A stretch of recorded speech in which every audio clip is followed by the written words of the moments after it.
అత్యాధునిక labs, international collaborations, advanced placements. మీ dream career ని రీచ్ అవ్వడానికి మీ best choice Godavari global university.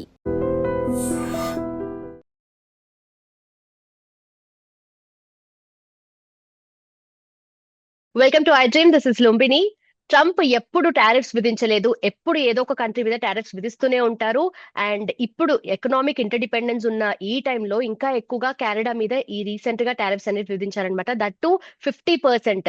So Canada నుండి వచ్చే ప్రోడక్ట్స్ ఏవైతే ఉంటాయో వాటిలో $20 బిలియన్ వర్త్ ప్రోడక్ట్స్ మీద టారిఫ్స్ విధించారు. సో ఈ పాయింట్ ఆఫ్ టైం ఇది చేయాల్సిన అవసరం ఏమొచ్చింది? అండ్ మోస్ట్ ఇంపార్టెంట్లీ కెనడా ఎలా నష్టపోతుంది, యుఎస్ కూడా సైమల్టేనియస్లీ అంతే నష్టపోతుంది. సో ఎవరు బెనిఫిట్ పొందుతారు, ఎవరు నష్టపోతారు అన్నది మాట్లాడదాం. ఈ రోజు మనతో జాయిన్ అవుతున్నారు సీనియర్ జియోపొలిటికల్ అనలిస్ట్ ఉన్నారు Giridhar Mamidi sir. Let's talk to him.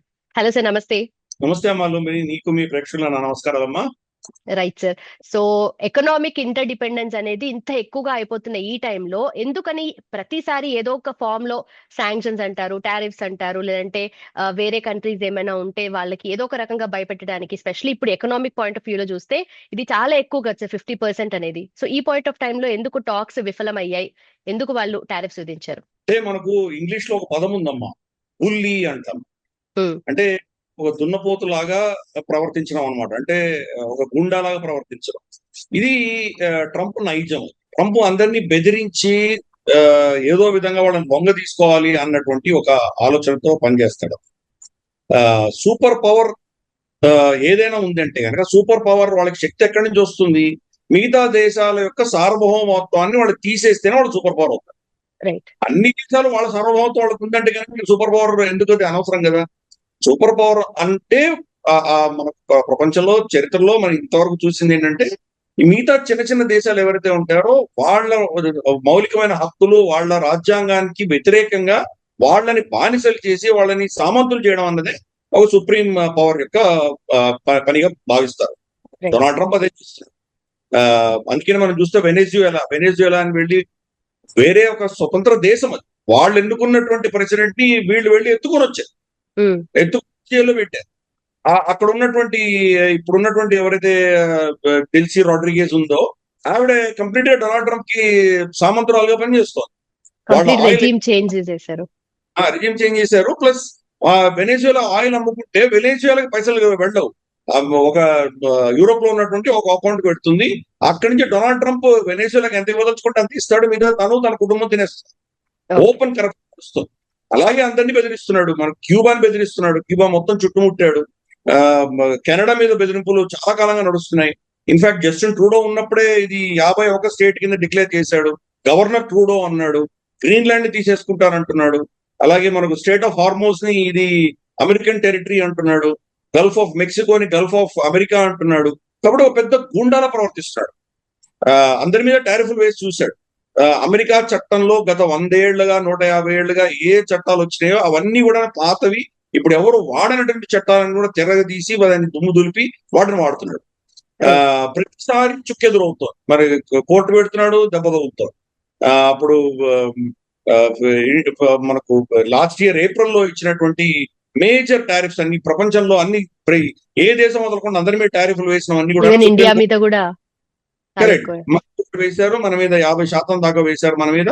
So అది అన్ని కూడా సుప్రీంకోర్టు తీసేసేసరికి వేరే చట్టం కింద వెళ్ళి ఆ వేరే చట్టం ప్రకారం ఒక 90 రోజులో ఎంతో మనకు 3-4 నెలలు మాత్రమే విధించగలదు. ఆ దృష్ట్యా అందరి మీద 10% టారిఫ్ వేశారు. అది అయిపోతుండగా మళ్ళీ కొత్త చట్టం తీసుకొని వచ్చి ఫోర్స్డ్ లేబర్ ఈ దేశాలలో ఫోర్స్డ్ లేబర్ ఉన్న దేశాల నుంచి వీళ్ళు ఇంపోర్ట్ చేసుకుంటుంటే దానికి సంబంధించినటువంటి వీళ్ళ దగ్గర ప్రోటోకాల్ సరిగా లేవు, వీళ్ళలో స్క్రీనింగ్ చేసే కెపాసిటీ లేదు అని చెప్పి అందరి మీద టారిఫ్లు వేసాడు. అన్ని దేశాల మీద 10% వేసాడు. ఇంకొన్ని దేశాల మీద 12.5% అలా వేశాడు.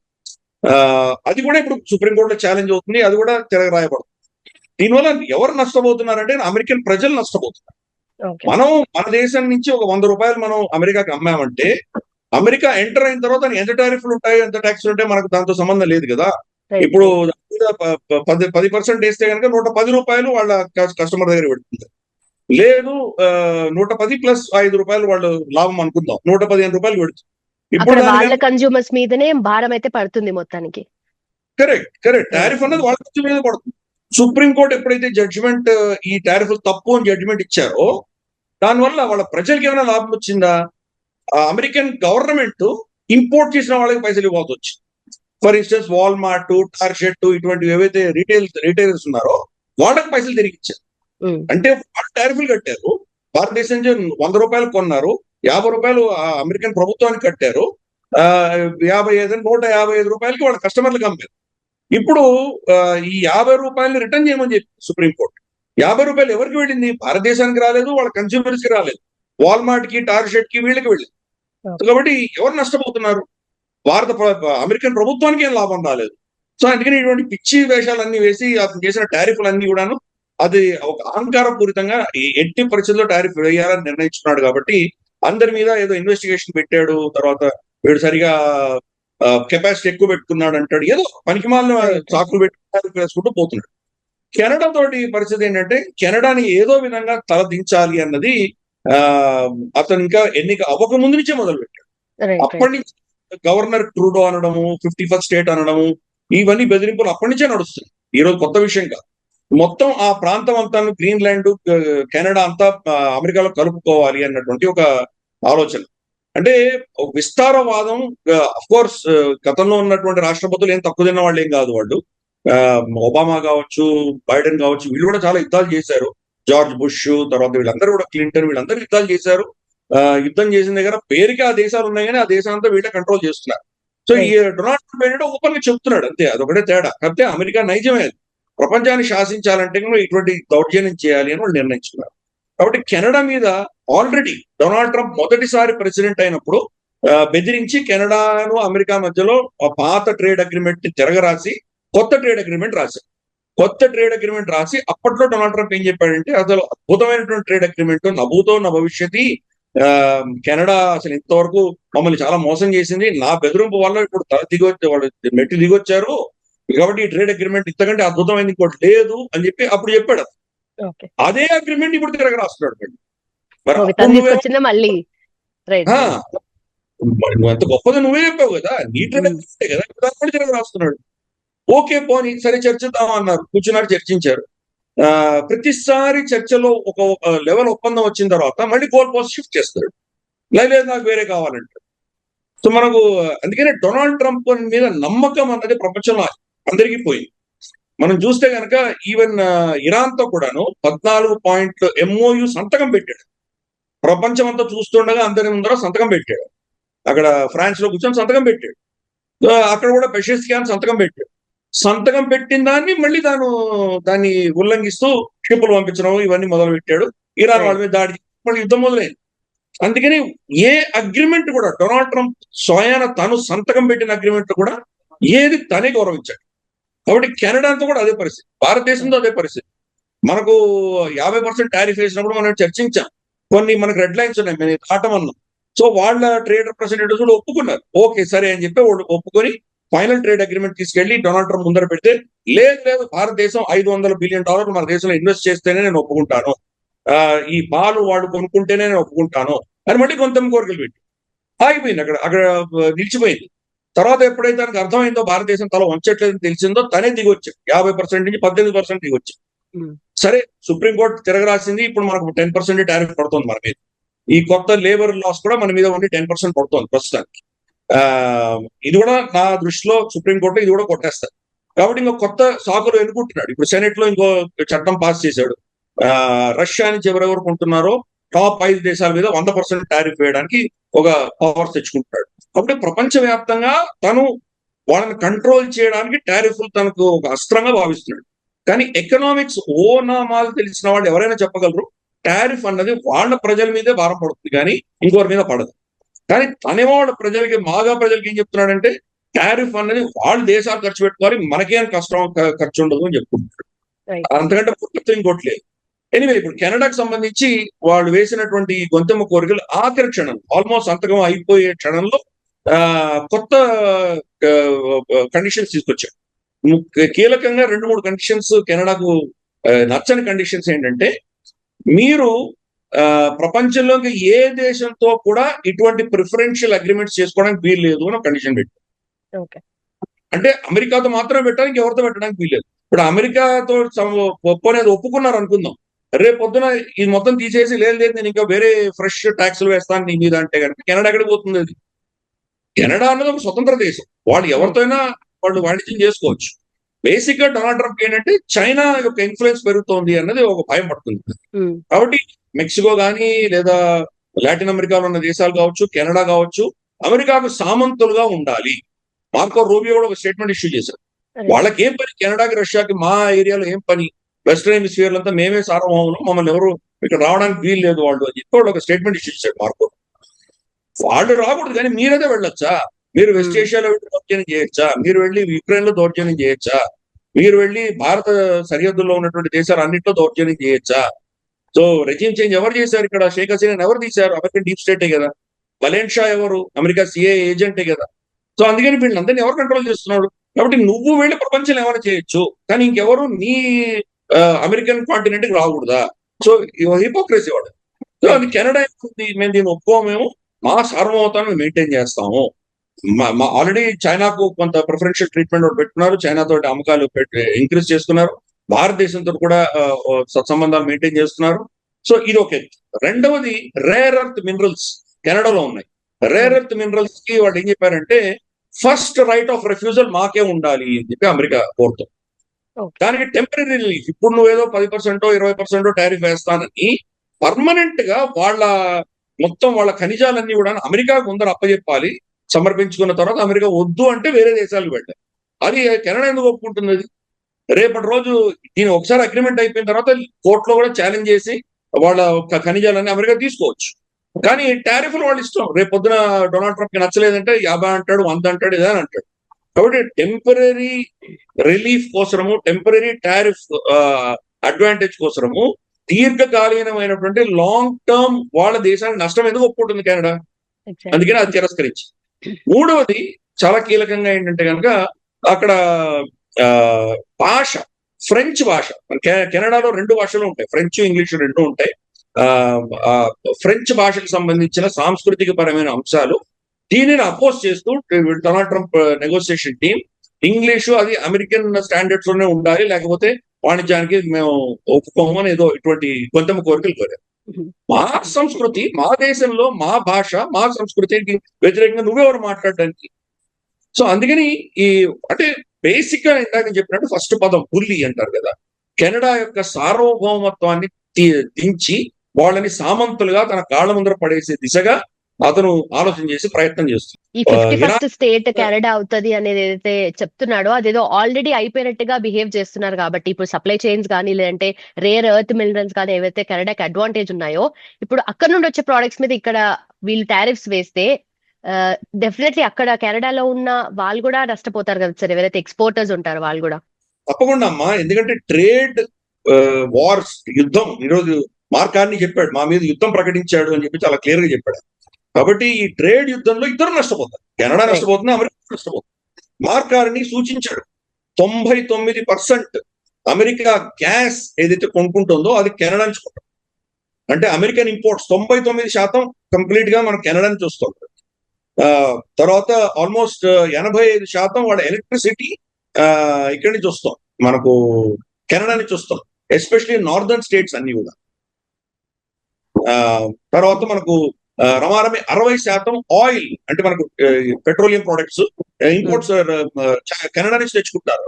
మనం అమెరికా చూసామంటే డొనాల్డ్ ట్రంప్ అందరికీ చెప్తున్నాడు మా దగ్గర సౌదీ అరేబియా కంటే ఎక్కువ మా దగ్గర ఆయిల్ ఉంది, మేమే ఎక్స్పోర్ట్ చేస్తున్నాము, కాబట్టి మేము ఎవరి దగ్గర నుంచి తీసుకోక్కర్లేదు, గల్ఫ్ నుంచి మాకు ఒక్క బ్యారెల్ ఆయిల్ కూడా అక్కర్లేదు, మేము అందరినీ ప్రపంచాన్ని కాపాడడానికి కోసమే ఇరాన్తో యుద్ధం చేస్తున్నాం, ఇటువంటివన్నీ చెప్తున్నాడు కదా. కానీ ఆ భౌగోళికంగా చూస్తే వీళ్ళ ఆయిల్ అంతా కూడా కింద టెక్సస్ సదర్న్ పార్ట్స్ లో ఉంది, అమెరికా సదర్న్ పార్ట్స్ లో ఉంది ఇవాడంతా కూడా. కానీ నార్దర్న్ పార్ట్కి వెళ్ళేసరికి, కెనడా బార్డర్కి వెళ్ళేసరికి అక్కడ ఆయిల్ లేదు, వాళ్ళు కెనడా నుంచి ఇంపోర్ట్ చేసుకుంటున్నారు. ఆ స్టేట్స్ అన్ని కూడా కెనడా నుంచి ఇంపోర్ట్ చేసుకుంటున్నాయి. టెక్సస్ నుంచి నార్దర్న్ స్టేట్స్ కి పైప్ లైన్స్ లేవు. ఒకవేళ వీళ్ళు ఇక్కడ నుంచి సరఫరా చేయాలన్నా వాళ్ళ పైప్ లైన్సే లేవు. వాళ్ళకి అక్కడి నుంచి ఒక 50 కిలోమీటర్లు 100 కిలోమీటర్ల నుంచి కెనడా నుంచి తెచ్చుకోవడం వాళ్ళకి తక్కువ ధరలో పడుతుందా? ఎక్కడో 3000 కిలోమీటర్ల దూరంలో 4000 కిలోమీటర్ల దూరం నుంచి టెక్సస్ నుంచి వాడు పైకి తెచ్చుకోవడం వాళ్ళకు లాభసాట. కాబట్టి డొనాల్డ్ ట్రంప్ చెప్పేది ఒకటి, అక్కడ గ్రౌండ్ లెవెల్ సత్యాలు వేరే ఉంది. దానివల్ల కెనడా తప్పకుండా నష్టపోతుంది. ఎందుకంటే కెనడా ఆల్మోస్ట్ 80-90% వాళ్ళ మషినింగ్ ప్రోడక్ట్స్ అన్ని కూడా అమెరికాకే అమ్ముతున్నారు. అలాగే వాళ్ళిద్దరి మధ్యలో ఎలా ఉందంటే కనుక ఒక కారు తయారవ్వాలంటే ఒక కాంపనెంట్ రెండు బార్డర్స్ కనీసం అంటే ఒక 7-8 సార్లు దాటుతాయి. ఒకసారి దాని ఏదో దాని యొక్క దాన్ని ఏమంటారు మన మెటాలిక్ బాల్ ఏదో కెనడాలో తయారవుతుంది, అది యుఎస్ఏలో వస్తుంది, కొంత మెషినింగ్ అవుతుంది, వెళుతుంది, వెళ్ళిన తర్వాత దానికి ఇంకేవో 2 కాంపనెంట్స్ కప్లింగ్ కెనడాలో జరుగుతాయి. అది వచ్చిన తర్వాత దానికి ఇంకేదో మెషినింగ్, దాని వైరింగ్ యుఎస్ఏలో జరుగుతుంది, మళ్ళీ అక్కడికి వెళ్ళిన తర్వాత దానికి ఇంకేదో దాని ఫైనల్ ఫినిషింగ్ అక్కడ అవుతుంది. ఇలా 6-7 సార్లు కాంపనెంట్స్ తిరిగితే కానీ అమెరికన్ కార్స్ కూడా తయారవ్వవు. ఈరోజు వాళ్ళ ఫోర్డ్, డైమర్ క్రైస్లర్, వాళ్ళది జనరల్ మోటార్స్, ఇవన్నీ ఏవైతే వాళ్ళ మేజర్ కార్స్ ఉన్నాయో అవన్నీ కూడా కెనడా మీద డిపెండ్ అవుతుంది. కానీ డొనాల్డ్ ట్రంప్ ఏమంటున్నాడంటే వాళ్ళందరూ ఆ మొత్తం ప్రొడక్షన్ అమెరికాకి షిఫ్ట్ చేయండి అంటారు, వేరే దేశంలో వెళ్ళడానికి వీలు లేదు అంటారు. కానీ అది జరిగినటువంటి పని కాదు. ఒకటి, మీ దగ్గర ఇంజనీర్స్ లేరు, అమెరికాలో ఇంజనీర్స్ లేరు, వాళ్ళ దగ్గర స్కిల్ సెట్స్ లేరు, ఇండస్ట్రియలైజ్ అయిపోయింది ఆ దేశం మొత్తం, చైనాకి హస్తగతం చేసేసారు. ఈ రోజు మళ్ళీ అక్కడ రీస్టార్ట్ చేయాలంటే ఇంజనీర్లు కావాలంటే భారతదేశం లాంటి దేశాల నుంచి ఇంజనీర్లు తెచ్చుకోవాలి. దానికి H1 వీసా రెస్ట్రిక్షన్స్ పెట్టారు. సో ఎలా అవుతుంది, అది అయ్యే పని కాదు. కాబట్టి ఈ కంపెనీస్ అన్ని కూడా నష్టపోతాయి, అమెరికాలో విపరీతంగా నష్టపోతాయి. సో అందుకని అమెరికా నష్టపోతుంది, కెనడా నష్టపోతుంది. కానీ ఒక విధమైన గూండాగిరి అనమాట. ఎందుకంటే తట్టుకునే శక్తి అమెరికాలో ఎక్కువ ఉంది, కెనడా చిన్న ఎకానమీ కాబట్టి అంతగా తట్టుకోలేకపోవచ్చు. దీనికంటే కనీసం అంటే ఒక 15-20 రెట్లు పెద్ద ఎకానమీ అమెరికా కాబట్టి నొప్పి తట్టుకొని వీళ్ళకు బాధ కలిగిస్తే కానీ వీళ్ళు దాసోహం అంటారు, వాళ్ళ తన కాళ్ళ మీద వచ్చి పడతారు అన్నది డొనాల్డ్ ట్రంప్ యొక్క ఆలోచన. దానికి కంప్లీట్ గా భిన్నంగా మార్క్ కార్నీ యుద్ధం ప్రకటించి మేము ప్రత్యామ్నాయాలు చూసుకుంటామని మొదలుపెట్టారు. అలాగే కెనడియన్ ప్రజలు అమెరికాకు వ్యతిరేకంగా వాళ్ళు ఉద్యమం చేస్తూ అమెరికన్ ప్రొడక్ట్స్ ని బాయ్కాట్ చేయడం మొదలుపెట్టారు. అమెరికా లిక్కర్ ప్రొడక్ట్స్, వీళ్ళ అమెరికా నుంచి ఇంపోర్ట్ అయిన లిక్కర్ ఖాళీ అయిపోయింది అక్కడ. ఫస్ట్ ఇంపోర్టర్స్ తెచ్చుకోలేదు, ఒకవేళ ఏమైనా షెల్ఫ్ లో ఉన్నా కానీ ఎవరు కొనడం మానేసి. సో వాళ్ళ కెనడియన్ ప్రొడక్ట్స్ నో లేదా ఇంపోర్టెడ్ ఇంకేదో ఆస్ట్రేలియన్ ప్రొడక్ట్స్ ఇవి తాగడం మొదలుపెట్టారు. అమెరికాని కంప్లీట్ గా బాయ్కాట్ చేయడం మొదలుపెట్టారు. అలాగే నార్త్ అమెరికాలో చాలా ఊర్లలో, చాలా స్టేట్స్ లో కెనేడియన్స్ వాళ్ళు వచ్చేవారు చదువుకోవడానికో, లేకపోతే వాళ్ళ టూరిజం కో, లేకపోతే దేనికో దానికి బిజినెస్ కో వస్తుండేవారు. వాళ్ళ సంఖ్య ఆల్మోస్ట్ 30-40% పడిపోయింది. కాబట్టి ఈ స్టేట్స్ అన్నింటిలో కూడాను ఒక విధమైనటువంటి నొప్పి ఆల్రెడీ మొదలైంది అమెరికాలో. ఎన్నికలు అవుతున్నాయి, ఫర్ ఇన్స్టెన్స్ కొన్ని మినసోటా అటువంటి ప్రాంతాల్లో ఎన్నికలు అవుతున్నాయి. మనకు అల్ సయీద్ అన్నటువంటి వ్యక్తి అల్ట్రా లెఫ్టిస్ట్, ఒక జిహాదీ భావజాలం ఉన్నటువంటి వ్యక్తి ఈ రోజు ప్రైమరీస్ లో గెలిచాడు. దానికి కారణం ఏంటంటే ఈ డొనాల్డ్ ట్రంప్ ఏదో విధంగా ఓడించాలి, డొనాల్డ్ ట్రంప్ వ్యతిరేకంగా చేయాలి అన్నది ఒక పట్టుకుంది. కానీ డొనాల్డ్ ట్రంప్ సెకండ్ టర్మ్, దీని తర్వాత అతను ఉండడు కదా, దాని థర్డ్ టర్మ్ కంటెస్ట్ చేయడానికి లేదు అతను. కాబట్టి ఏదో విధంగా బుల్లీ చేయాలి, నేను ఎవరిని పట్టించుకోను అన్నటువంటి ఒక నేనే చక్రవర్తి సమ్రాట్ అన్నటువంటి ఆలోచనతో ఆయన చేస్తున్నాడు. కెనడా ధైర్యంగా అతని వ్యతిరేకంగా నిలబడింది. వాళ్ళ నెగోషియేటర్స్ ని రీకాల్ చేసి అదే నెగోషియేటర్ ని బ్రెజిల్ పంపించేశారు. అంటే వాళ్ళ ఇంట్లో చాలా క్లియర్ గా డొనాల్డ్ ట్రంప్ చెప్తున్నారు, మేము ఇంట్లో కూర్చోలేదు, మేము ఆ ప్రత్యామ్నాయాలు చూసుకుంటామని బ్రెజిల్ పంపించేశాడు అతను మార్క్ కార్నీ. వాళ్ళ ప్రీమియర్స్ అందరూ, వాళ్ళకు మనకు చీఫ్ మినిస్టర్ అంటున్నాం కదా, అలా వాళ్ళకి ప్రీమియర్స్ అంటారు. ప్రతి స్టేట్ కు ఒక ప్రైమ్ మినిస్టర్ ఉంటుంది.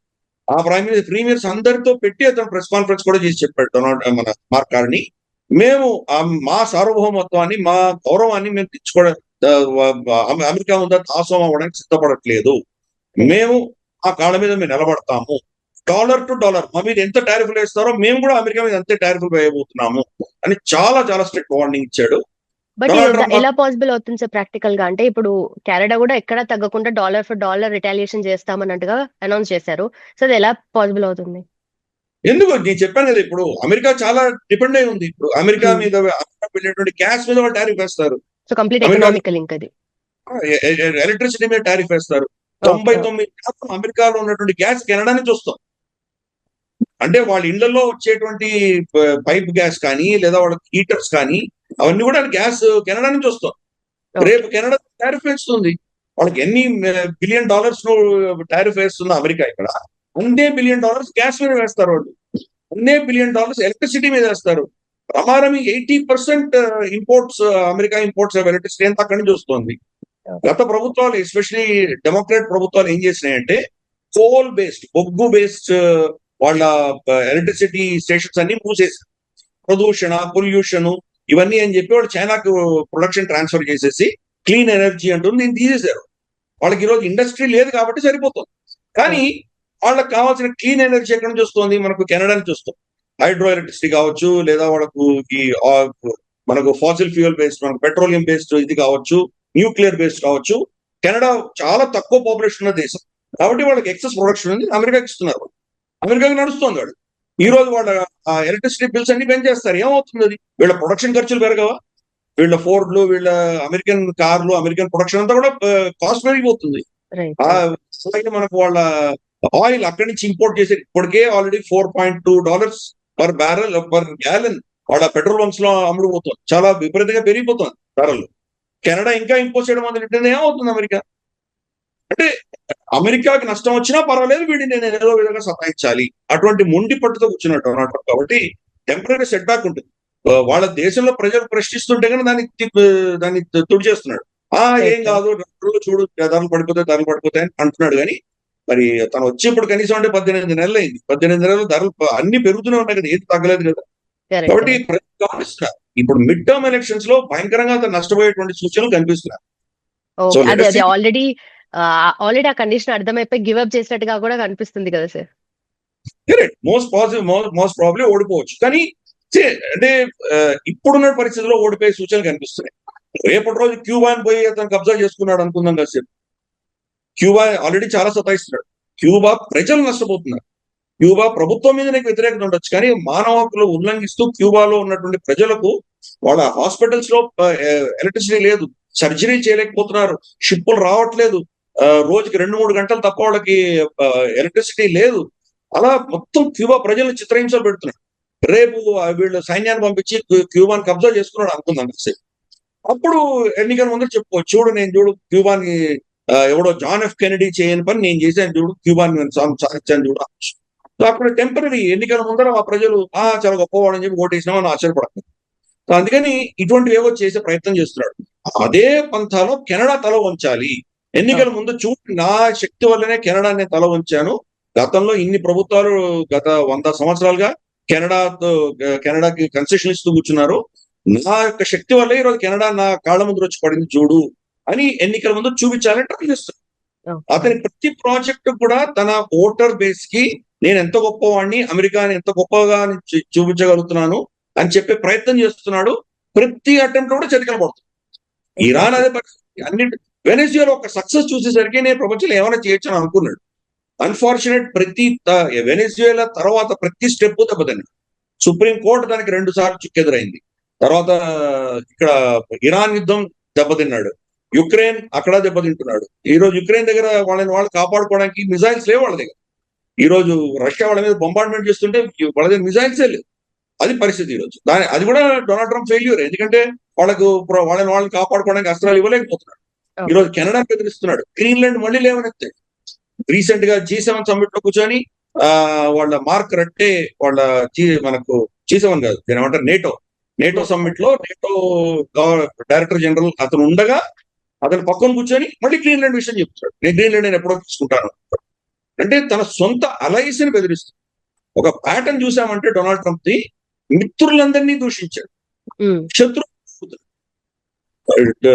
వ్లాడిమిర్ పుటిన్ పొగిడాడు, షీ జింగ్పింగ్ ని పొగిడాడు, బెయిజింగ్ వెళ్ళి నీకంటే గొప్ప నేత లేడు అన్నాడు.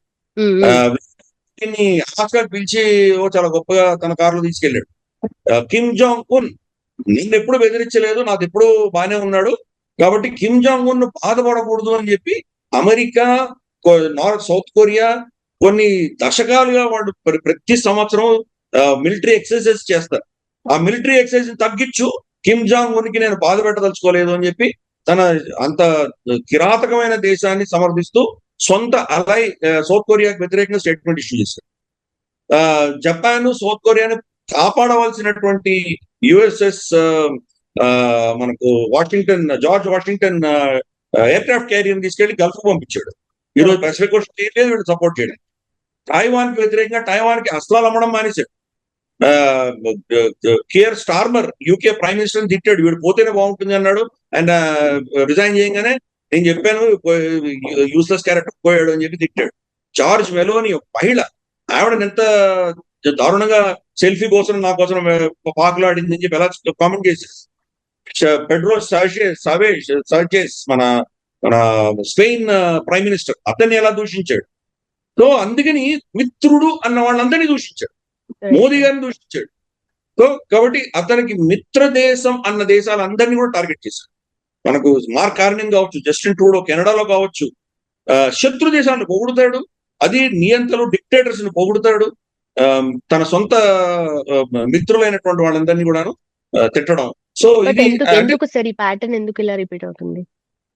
అతని మనసులో డిక్టేటర్, నేను వాళ్ళకున్న శక్తి నాకు కూడా ఉంది, నేను చాలా గొప్పవాడిని అంటే ఆ డిక్టేటర్లకు ఉన్న శక్తిని చూసి ఈర్షపడతాడు.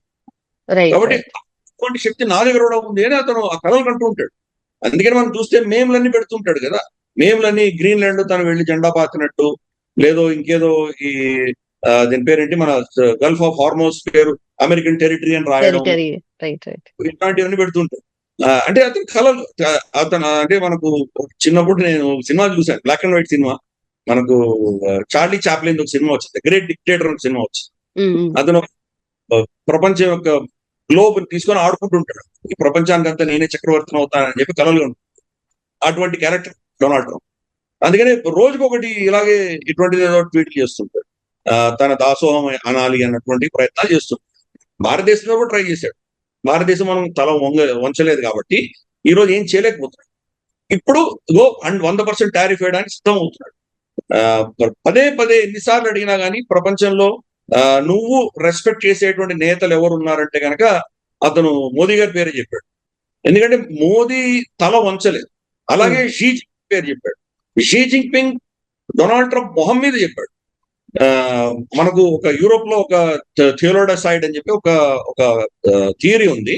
దాని ప్రకారం ఏంటంటే కనుక సూపర్ పవర్ ఏదైతే ఉంటుందో అది క్షీణించేటప్పుడు ఎదుగుతున్నటువంటి శక్తి రెండోది ఏదైతే ఉంటుందో దాంతో యుద్ధం చేసి తీరుతుంది.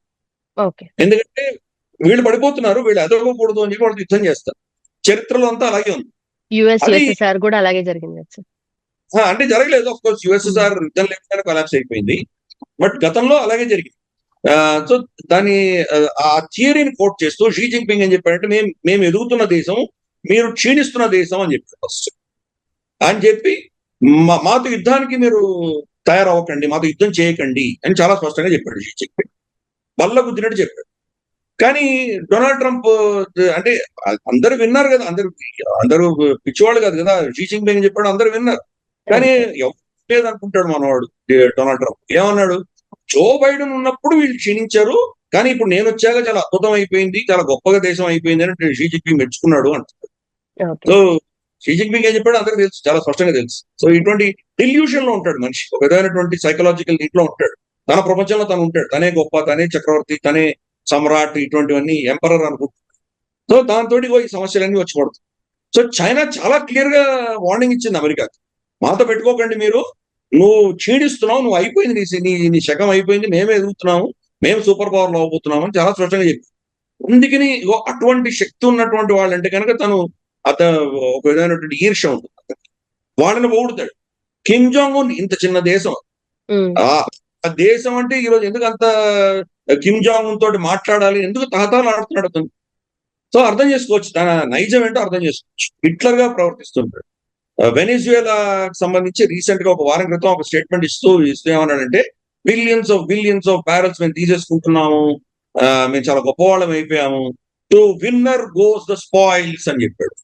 ఎవరు గెలిస్తే వాడు ఏదైనా లూట్ చేసుకోవచ్చు అంటాడు. ఇది ఎప్పుడో ఆటవిక సంస్కృతి ఉన్నప్పుడు, మనకు ఒక ప్రపంచంలో చట్టాలు లేనప్పుడు, దేశాల మధ్యలో ఒక విధమైనటువంటి రూల్స్ రెగ్యులేషన్స్ లేనప్పుడు ఎవరు పడితే వాళ్ళు ఏ దేశం మీద పడితే ఆ దేశం మీద వెళ్ళి యుద్ధాలు చేసి అక్కడ లూట్ చేసుకోవడం అనేది గతంలో ఎప్పుడో కొన్ని వందల సంవత్సరాల ముందున్న చరిత్ర. ఇప్పుడు అతను ఊటంకిస్తున్నాడు అంటే ఆ మైండ్ సెట్ నుంచి బయటికి రాదు. ఇప్పుడు కూడా నేను శక్తివంతుడు కాబట్టి నేను ఎవరినైనా నేను కబళిస్తాను, నా ఇష్టం అన్నటువంటి ఒక ఆలోచనతో మాట్లాడుతాను. సో అందుకని అటువంటి అది మోస్ట్ అన్డెమోక్రాటిక్. ఈరోజు డెమోక్రసీ లేదు అని చెప్పి వీళ్ళందరినీ తిడుతున్నాడు. చైనాని కానీ, మనకు రష్యాని కానీ, ఇటువంటి దేశాలను తిడుతున్నాడు. కానీ తన ఫ్రెండ్స్ ఎవరు? అందరూ అన్డెమోక్రాటిక్ వాళ్ళనే పొగుడుతాడు, డెమోక్రాటిక్ దేశాన్ని తిడతాడు, వాళ్ళని అందరి కింద బస్ కింద దోసేస్తాడు. అలాగే చూస్తే మనకు టెర్రరిస్ట్, అల్ ఖైదా టెర్రరిస్ట్ అల్ షారా అన్న అతను ఈరోజు సిరియాకి అధినేత చేయడం కూడా అమెరికా హస్తమే ఉంది. అతను సూట్ వేసుకొని వచ్చినందుకు వైట్ హౌస్ లో అతనికి పెట్టి ఇన్వైట్ చేసి అతనికి డిన్నర్ ఇచ్చి పంపించాడు. ఫీల్డ్ మార్షల్ అసిమ్ మునీర్ మొత్తం అడిగి వాళ్ళ ప్యాంట్లు ఇప్పి చెక్ చేసి కిరాతకంగా చంపినటువంటి చరిత్ర ఉన్నటువంటి అసిమ్ మునీర్ అతన్ని తీసుకెళ్లి మై ఫేవరెట్ ఫీల్డ్ మార్షల్ అండి. సో అర్థం చేసుకోవచ్చు ఈ మనిషి యొక్క మానసికత ఎట్లా ఉందో డొనాల్డ్ ట్రంప్ అర్థం చేసుకోవచ్చు. సో అందుకని ఈరోజు కెనడాను కూడా ఇటువంటి దౌర్జన్యంతో వాళ్ళు తల వంచేటువంటి ప్రయత్నం చేస్తే కెనడా ఇంకా ఫుల్ స్టాప్ పెట్టింది. ఇంకేం ఇక్కడతో ఆపేస్తున్నాము, మీతోటి మాకు చర్చలు ఉండవు, ట్రేడ్ యుద్ధం మా మీద నువ్వు ప్రకటించావు కాబట్టి మేము కూడా సిద్ధంగా ఉన్నాము, దాని నష్టం వస్తుంది మాకు కొంత, దాన్ని తట్టుకునే ప్రయత్నం మేము చేస్తాం అని చెప్పి ప్రత్యామ్నాయం చూసుకుంటాం. అందుకనే మనం చూసామంటే చైనా ఆఫ్ కోర్స్, చైనా తోటి వాళ్ళు పెద్ద ఎకానమీ కాబట్టి చైనా తోటి ఆల్రెడీ చాలా అగ్రిమెంట్స్ చేసుకున్నారు. చైనా తర్వాత నెక్స్ట్ వాళ్ళకి భారతదేశం కావాలి, భారతదేశంతో కూడా మైత్రి పెట్టుకోవడానికి మార్క్ కార్నీ కొన్ని నెలల క్రితం భారతదేశానికి వచ్చాడు, వచ్చి మనతోటి చర్చించి కొన్ని అగ్రిమెంట్స్ చేసుకొని వెళ్ళిపోయాడు. మనకు ఇప్పుడు రేర్ ఎర్త్ మినరల్స్ కానీ మనకు ఫ్యూయల్ సెక్యూరిటీ కానీ అవన్నీ ఇవ్వడానికి సిద్ధపడ్డాడు, అవన్నీ వస్తున్నాయి మనకు, కెనడా నుంచి వస్తున్నాయి. దానికి బదులుగా దాని ప్రతిఫలంగా ఈ రోజు కెనడాలో ఖలిస్తానీలని కంట్రోల్ చేస్తున్నాడు. బాంబింగ్ అనేది ఒక ఖలిస్తానీ టెర్రరిస్ట్ అటాక్ అని మొదటిసారి కెనడా ప్రభుత్వం ఒప్పుకుంది. ఆల్మోస్ట్ 40 సంవత్సరాలు 35-40 సంవత్సరాల తర్వాత ఇప్పుడు ఒప్పుకున్నారు. ఖలిస్తానీ టెర్రరిస్టులు human trafficking, drug trafficking, gang wars లో వీళ్ళు ఇన్వాల్వ్ అయి ఉన్నారు అని చెప్పి వాళ్ళ సీక్రెట్ పోలీస్ ఇంటెలిజెన్స్ వర్గాలు వాళ్ళు అఫీషియల్ గా డాక్యుమెంట్ రిలీజ్ చేశారు. ఇంతకాలం ఖలిస్తానీలని ఫ్రీడమ్ ఫైటర్స్ కింద, మానవ హక్కుల కింద, వాక్ స్వాతంత్రం కింద మాట్లాడేటువంటి కెనడా ఈ రోజు సడన్ గా భారతదేశం యొక్క మనకు వ్యతిరేకంగా పనిచేస్తున్న వాళ్ళని కంట్రోల్ చేసే ప్రయత్నం చేస్తాం. ఎందుకు? దాని ప్రతిఫలంగా అమెరికా నుంచి వాళ్ళకు ఒక రిలీఫ్ కావాలి. అమెరికా వాళ్ళ మీద టారిఫ్లు వేస్తే కనుక దాని నుంచి ఒక ఆల్టర్నేట్ ట్రేడ్ పార్ట్నర్ కావాలి కాబట్టి భారతదేశంతో కూడా మైత్రి పెట్టుకుంటారు. ఇదని కిచిడి చేయడానికి కారణం ఒక గుండా mister Donald. Okay, right sir. But Trump office లోకి రావడం మెయిన్ రీజనే MAGA, MAGA make America great again. అది పోర్ట్రే చేయడానికి ట్రై చేస్తున్నాడా, నిజంగానే ఆ గ్లోబల్ సుప్రిమసీ మెయింటైన్ చేయడానికి? ఒకవేళ మెయింటైన్ చేయలేని పరిస్థితుల్లో ఇలా పోర్ట్రే చేసుకుంటే అట్లీస్ట్ ఈ కంప్లీట్ ఎలక్షన్ వరకు ఏదైనా ఉంది ఛాన్సెస్ అని అనుకుంటున్నారంటారా? బఫూనరీ, జోకరీ అంటాం మన ఇంగ్లీష్ లో, అది చేస్తున్నాడు. నిజంగా అమెరికాని గ్రేట్ చేయాలంటే కనుక అమెరికా ఏ శక్తుల ఆధారంగా ఈరోజు గ్రేట్ ఉందో దాని మీద ఎక్కువ ఫోకస్ పెట్టాలి. అది ఫోకస్ పెట్టకుండా ఇట్లా అందరినీ బెదిరిస్తూ తన శక్తిని చూపిస్తే ఏమవుతుందంటే టెంపరీగా కొంత సెట్ బ్యాక్ వచ్చి ఆ దేశాలని తాసోమన్నా కానీ కూడా దీర్ఘకాలీనంగా ఆల్టర్నేట్స్ చూసుకుంటాయి. ఈ రోజు బ్రిక్స్ దేశాల అందరి మీద అతను ఏదో విధంగా చర్యలు తీసుకునే ప్రయత్నం చేస్తున్నాడు. బ్రెజిల్, భారతదేశం 2 దేశాల మీద 50% టారిఫ్ వేస్తుంది. ఇద్దరికి వేరే వేరే కారణాల వల్ల వేసాడు. మన మీద కష్టాంచుకుంటున్నామని చెప్పి మన మీద టారిఫ్ వేశాడు. బ్రెజిల్ మీద ఏమి అతనేదో లూలా డిసిల్వా వచ్చేసి జై బోల్సనారోని అరెస్ట్ చేశాడు, రైట్ వింగర్ ని అరెస్ట్ చేశాడు కాబట్టి అతన్ని రిలీజ్ చేయాలని చెప్పి అతని మీద టారిఫ్ వేశాడు. ఏం సంబంధం లేదు కానీ టారిఫ్ వేశాడు. ఎందుకు? బ్రిక్స్ దేశాలు సరే, ఇంకా మిగిలినది రష్యా, చైనా అయితే సరే చైనా మీద వేసే దమ్ములు లేవు. వేసే ట్రై చేశాడు, 167% అన్నాడు, 247% అన్నాడు, ఎదుదో అన్నాడు. ఒక్కసారి రేర్ ఎర్త్ మినరల్స్ ని అమెరికా ఎక్స్పోర్ట్ బ్యాన్ చేసిందో చైనా, కంప్లీట్ గా సరెండర్ అయిపోయాడు డొనాల్డ్. ఈ రోజు వాళ్ళ F-35 stealth fighter jets basic రడార్స్ లేకుండా వాళ్ళు డెలివరీ చేస్తున్నారు. ఎందుకు? వాళ్ళకి మినరల్స్ రావట్లేదు చైనా నుంచి. అమెరికా మీద టారిఫ్స్ పెంచారు వాళ్ళు. ఈ రోజు చైనాతో యుద్ధం చేయాలన్నా, చైనాకి యుద్ధం చేయడానికి మిజైల్ వాడాలన్నా ఆ మిజైల్ లో ఉండేటువంటి కెమికల్స్, రేర్ ఎర్త్స్ అని మళ్ళీ చైనా నుంచి కొనుక్కోవాలి. చైనా తన మీద బాంబులు వేయడానికి అమెరికాకు అస్త్రాలకు తన దేశంలో ఉండేటువంటి మినరల్స్ ఎందుకు ఇస్తుంది అది? సో అందుకని చైనా ఏం చేయలేకపోయాడు, రష్యా ఏం చేయడు, ఎందుకంటే రష్యా న్యూక్లియర్ పవర్ శక్తి దాన్ని ఏం చేయలేడు. సో బ్రిక్స్ లో మిగిలిన దేశాలు బ్రెజిల్, భారతదేశం, సౌత్ ఆఫ్రికా ముగ్గురు మీద పెద్ద పెద్ద స్టెప్స్ తీసుకున్నాడు. సౌత్ ఆఫ్రికా ఏమన్నాడు? తెల్ల జాతి వాళ్ళని వీళ్ళు హింసిస్తున్నారు అని చెప్పి ఒక కొత్త పేరు పెట్టి వాళ్ళ మీద టారిఫ్ వేసి వాళ్ళని సతాయించు. ఇప్పుడు ఈ సంవత్సరం G20 సమ్మిట్ USA లో జరగాలి, దానికి నేను సౌత్ ఆఫ్రికా ప్రెసిడెంట్ ని ఇన్వైట్ చేయను అంటున్నాడు. అందుకని ఇట్లా బెదిరించి నువ్వు డాలర్ ని అందరు కొనేలాగా డాలర్ యొక్క శక్తిని పెంచే దిశగా నువ్వు ప్రయత్నం చేశావంటే అది సక్సెస్ అయ్యేటువంటి పరిస్థితి లేదు. ఈ రోజు ప్రత్యామ్నాయం చూసుకుంటున్నారు. బ్రిక్స్ దేశాల్లో ఈరోజు G7 దేశాల కంటే కూడా ఎక్కువ వాణిజ్యం బ్రిక్స్ లో జరుగుతుంది.